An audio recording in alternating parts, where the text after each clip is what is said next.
এই ভিডিওতে আমি আপনাদের দেখাবো কিভাবে অবস ভার্চুয়াল ক্যামেরা হোম এবং টিভিতে ব্যবহার করবেন এবং দেখবেন এটা সত্যিই খুব সহজ এবং সহজলভ্য।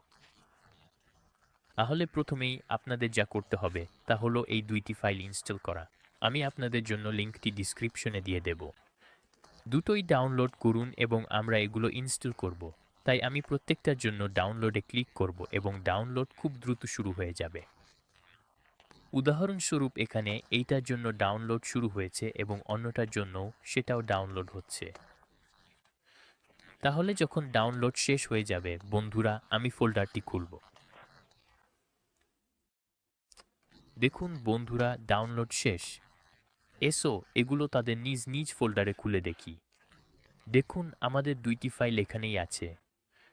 তাহলে আমি এখানে আসব, ডাবল ক্লিক করব এবং এতে আপনাদের সামনে এই প্রম্পটটি দেখাবে। এরপর আপনাকে শুধু এক্সিকিউট এ ক্লিক করতে হবে। তারপর হ্যাঁ ক্লিক করে সম্মতি দিতে হবে এবং এটি আপনাকে জিজ্ঞাসা করবে আপনি কি রেজিস্ট্রিতে পরিবর্তন করতে চান। এখানে হ্যাঁ ক্লিক করুন, তারপর আপনি এই বার্তাটি পাবেন। এটি একটি সফলতার বার্তা। এখানে দুইটি ক্যামেরার জন্যই একই কাজ করুন এবং আমরা আবারও একই কাজ করব। এটা সত্যিই সহজ এবং সোজা। শুধু হ্যাঁ চাপতে থাকুন, আপনি আবারও এই বার্তাটি পাবেন। এরপর আপনাকে যা করতে হবে তা হলো আপনার ডিভাইস ম্যানেজারে যেতে হবে। এখানে উইন্ডোজ লোগোতে ডান ক্লিক করুন, এখানে ডিভাইস ম্যানেজার এ ক্লিক করুন এবং এরপর আমরা যা করব তা হলো আমাদের পিসির বিল্ট-ইন ক্যামেরা নিষ্ক্রিয় করব।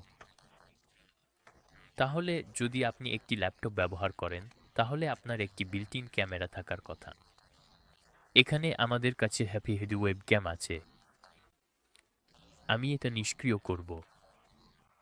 তাহলে আমি এটা ইতিমধ্যে নিষ্ক্রিয় করেছি, কিন্তু যদি আপনারটা সক্রিয় থাকে তাহলে শুধু ডিসেবল এ ক্লিক করুন। এটা সত্যিই সহজ এবং সোজা। এরপর আপনাকে যা করতে হবে তা হলো আপনার ব্রাউজারের সেটিংসে যেতে হবে। আমাকে একটি নতুন ট্যাব খুলতে দিন, এখানে ক্লিক করুন। তাহলে আমরা আমাদের ব্রাউজারের সেটিংসে যাব, ঠিক আছে? দেখো বন্ধুরা, আমাদের যা করতে হবে এখানে যাও, সেটিংসে ক্লিক করো, নিচে স্ক্রল করো এবং আবার সেটিংসে ক্লিক করো। এরপর তোমরা যা করবে তা হলো গোপনীয়তা ও নিরাপত্তাতে ক্লিক করবে। তারপর তোমরা যা করবে বন্ধুরা সেটা হলো নিচে স্ক্রল করবে এবং আমি তোমাদের ঠিক কি করতে হবে সেটা দেখাবো। তাহলে এখানে বন্ধুরা তোমরা যা করবে সেটা হলো সাইড সেটিংসে ক্লিক করবে, নিচে স্ক্রল করবে, ক্যামেরাতে ক্লিক করবে। তারপর আমরা ক্যামেরা পরিবর্তন করতে চাই, আমরা আমাদের ক্যামেরা বেছে নিতে চাই। তাহলে এই মুহূর্তে এটাই সেই ক্যামেরা যেটা আমাদের পিসি সবসময় ডিফল্ট হিসেবে ব্যবহার করে। এটা করার পর বন্ধুরা তোমরা আবার অবসে ফিরে যেতে পারো, স্টার্ট ভার্চুয়াল ক্যামেরাতে ক্লিক করো, তোমাদের ভার্চুয়াল ক্যামেরা চালু করো বন্ধুরা। তারপর সেটিংসে যাও এবং তোমরা যে ক্যামেরা সেট আপ করেছো সেই নতুন ক্যামেরা সক্রিয় করতে চাও সেটি সেট করো। তারপর তোমরা হোম টিভি রিফ্রেশ করতে পারো। আর একবার যখন তোমরা তোমাদের ক্যামেরা সক্রিয় করো বন্ধুরা এবং ডিভাইস ম্যানেজারে সেটি চালু করো, তখন তোমরা এটি অবসের মাধ্যমে ব্যবহার করতে পারবে।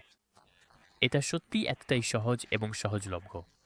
তাহলে একবার এখানে এটা চালু করলে তোমরা অ্যাপসের মাধ্যমে তোমাদের ভার্চুয়াল ক্যামেরা ব্যবহার করবে এবং তারপর তোমরা সব ধরনের ইফেক্ট ও এই জাতীয় কাজ করতে পারবে।